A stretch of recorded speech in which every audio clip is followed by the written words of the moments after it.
दोस्तों, क्या आपको भी बार बार पेशाब जाने पड़ते हैं? क्या पेशाब की धार कमजोर हो गई है या बूंद बूंद करके पेशाब आ रही है? पेशाब करने में प्रॉब्लम हो रही है, जैसे दर्द हो रहा है, तो दोस्तों थोड़ी सी सावधानी बरतने की ज़रूरत है। कहीं ये किसी बड़ी बीमारी का संकेत तो नहीं है? तो दोस्तों आज के वीडियो में हम इन्हीं के बारे में जानेंगे। दोस्तों, इनके लक्षणों के पीछे की साइंस क्या है?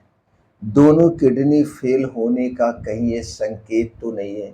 दोस्तों, जब हमारी किडनी में किसी भी तरह की समस्याएं होती है, प्रोस्टेट से संबंधित समस्याएं होती है, तो ये दोनों समस्याएं एक दूसरे से जुड़ी होती है। तो आपको पेशाब करने में भी प्रॉब्लम होती है, यानी यूटीआई इन्फेक्शन बढ़ने के चांसेस रहते हैं। अगर हम इसमें थोड़ी सी भी लापरवाही करते हैं तो दोनों किडनी फेल होने के चांसेस रहते हैं।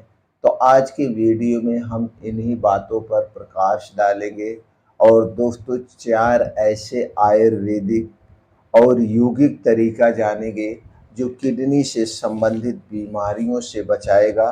और इस सावधानी बरत के हम दोस्तों अपने आप को बड़ी समस्या से बचा सकते हैं। तो चलिए सबसे पहले हम इसे जानते हैं दोस्तों, पार्ट वन करके, यानी कि इसे हम 4 पार्ट में डिवाइड करेंगे और हर एक पार्ट में अलग अलग जानकारी मिलेगी। इसलिए इस वीडियो को ध्यान से अंत तक जरूर सुनिएगा। तो चलिए पहले पार्ट में जानते हैं पेशाब की धार आखिर कमजोर क्यों होती है। दोस्तों, जब हम युवा होते हैं, पेशाब करने जाते हैं तो यहाँ खड़े होके या बैठ के पेशाब करते हैं, तो आप देखते होंगे उसकी धार बहुत तेज होती है।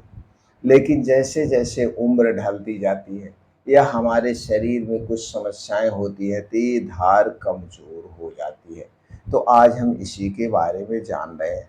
दोस्तों, पेशाब की धार कमजोर होने का सीधा संबंध होता है, आपको यूरिनरी ट्रैक्ट में कोई ब्लॉकेज है या प्रोस्टेट ग्रंथि में कोई सूजन है, जो कि पुरुषों में अक्सर होती है। यह सबसे बड़ा कारण है किडनी की छत क्या होना, किडनी में कोई ना कोई समस्याएं होना। जब किडनी फिल्ट्रेशन कमजोर हो जाता है तो पेशाब बनना और बाहर निकलना दोनों प्रभावित होते हैं। इसका मतलब है कि टॉक्सिन शरीर में जमा होने लगते हैं और किडनी धीरे धीरे फेल होने लगती है। तो हमें सावधानी जानने करने की ज़रूरत है। अब चलिए हम जानते हैं दोस्तों पार्ट दो में दोनों किडनी फेल होने के संकेत क्या हैं। अगर ये समस्याएं हैं तो इसके किन लक्षणों से हम पहचानें, हमारे शरीर में कौन कौन से लक्षण प्रकट होते हैं। पहले लक्षण तो ये होता है पेशाब की जो मात्रा है और धार में कमी हो जाती है। आपको दोस्तों कम पेशाब होगी और ये दोस्तों धार जो पेशाब करते हैं, अगर खड़े होकर करते हैं, दूर तक नहीं जाएगा। ये करके आप देखिए, या बैठ के भी कर रहे हैं तो भी धार दूर तक नहीं जाएगी।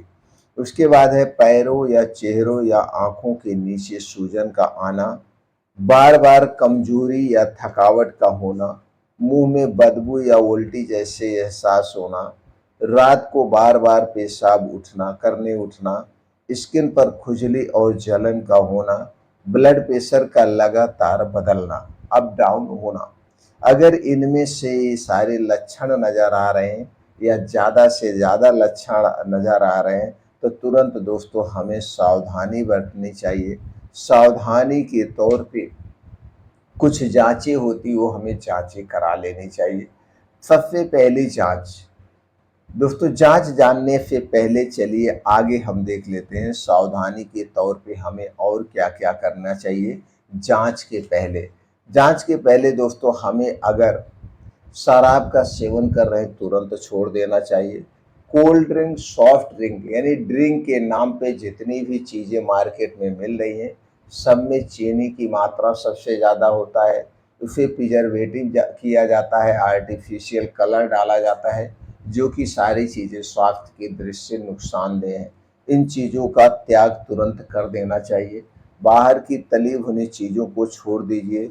चीनी, मैदा, रिफाइन किया गया तेल, इन तीनों से चीज़ों से बनी हुई जितनी चीज़ें हैं, तुरंत आपको इनसे दूरी बनाना होगा और इन्हें छोड़ना होगा। सबसे पहला काम तो आपको इतना काम करना है। अब सावधानी के तौर पे आप दोस्तों खून की एक जांच होती है जिसे केएफटी कहा जाता है, किडनी फंक्शन टेस्ट। दोस्तों किडनी फंक्शन टेस्ट हमें तुरंत कराना चाहिए, उससे पता चल जाएगी हमारी किडनी की वर्तमान स्थिति क्या है, कैसी किडनी वर्क कर रही है। और दूसरी जांच होती है यूरिन की जांच। यूरिन की जांच हमें कराना चाहिए, कहीं बहुत अधिक मात्रा में प्रोटीन तो नहीं शरीर से बाहर निकल रहा है। तो यूरिन की जांच 24 घंटे वाली जांच कराना चाहिए। 24 घंटे की जितनी भी यूरिन आपको हो रही है, किसी एक डिब्बे में इकट्ठा करिए और इसे जांच के लिए भेज दीजिए। ये 2 जांचें करवा करके दोस्तों आप किडनी की स्थिति को समझ सकते हैं और तुरंत किसी आयुर्वेदिक डॉक्टर या एलोपैथिक डॉक्टर में दोस्तों यूरोलॉजिस्ट या नेफ्रोलॉजिस्ट से संपर्क करना चाहिए। तो ये सावधानी के तौर पे आप कर सकते हैं और तुरंत रात का खाना आपको छोड़ देना चाहिए। रात का खाना छोड़ने का मतलब है दोस्तों सूर्य डूबने के बाद, ये नहीं है कि आपको खाना ही नहीं खाना। सूर्य डूबने के बाद खाना ना खाएं, सूर्य डूबने के पहले खाने के नाम पे आप खाना खा लें। सूर्य डूबने के बाद सिर्फ और सिर्फ पानी पी सकते हैं। डेयरी प्रोडक्ट को तुरंत अवॉइड कर दीजिए, हाई प्रोटीन वाली चीज़ें तुरंत अवॉइड कर दीजिए, छोड़ दीजिए। ये काम आपको तुरंत करना है। इसके लिए कुछ आयुर्वेदिक औषधियाँ हैं जो दोस्तों बहुत ही कारगर औषधि मानी जाती है। वो आपको सिरप के रूप में मिल जाएगा, जड़ी के रूप में, टैबलेट के रूप में।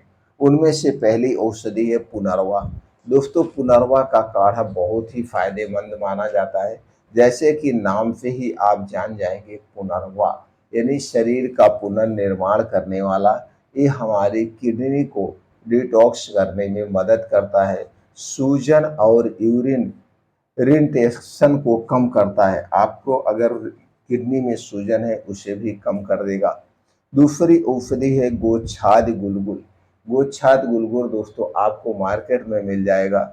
ये क्या करता है, इसका काम है यूरिनरी ट्रैक्ट को साफ करता है, किडनी की कार्य क्षमता को बढ़ाता है। तो दोस्तों इसे डॉक्टर की सलाह पे ही लेना चाहिए। अगले औषधि की बात करें जो कि तुरंत आप इसे ले करके शुरू कर सकते हैं, इसका कोई साइड इफेक्ट नहीं है, वो है चंद्र प्रभावती टैबलेट। दोस्तों किसी अच्छी कंपनी की चंद्र प्रभावती टैबलेट लेकर 2-2 गोली सुबह शाम लेने से यूरिन से संबंधित जो नॉर्मल समस्याएं हैं उससे आपको आराम हो जाएगा। और दोस्तों जो आपको पेशाब रुक रुक के आ रही हो धीरे धीरे आराम करेगी। इसके अलावा हमें भरपूर मात्रा में पानी पीना चाहिए, लेकिन सही तरीके से। दिन भर में कम से कम 10 से 12 गिलास हमें पानी पीना चाहिए। रात में ज़्यादा पानी हम ना पिए, नहीं तो बार बार पेशाब करने के लिए उठना पड़ जाएगा। ठंडा पानी से दूरी बनाएं, इसके स्थान पर हमें हल्का गुनगुना पानी पीना चाहिए या फिर रूम टेम्परेचर का पानी पीना चाहिए। कुछ योगा और प्राणायाम भी आप कर सकते हैं जो किडनी हेल्थ के लिए बहुत ही फायदेमंद माना जाता है। और यह किडनी हेल्थ के लिए ही योगा ज़्यादातर किया जाता है, जिसमें है भस्त्रिका प्राणायाम। ये किडनी में ब्लड सर्कुलेशन को बढ़ाता है, ब्लड फ्लो को बढ़ाता है। उसके बाद है दोस्तों मुक्तासन। मुक्तासन या मूलबंध आसन भी कर सकते हैं, मुक्तासन भी कर सकते हैं। ये यूरिनरी सिस्टम को टोन करता है। इसे 20 से 25 मिनट रोज हमें करना चाहिए। तो दोस्तों ये थी कुछ जांचें आयुर्वेदिक दवाएं जिनका उपयोग करके आप किडनी की कार्य क्षमता को बढ़ा सकते हैं और अपने आप को बीमारी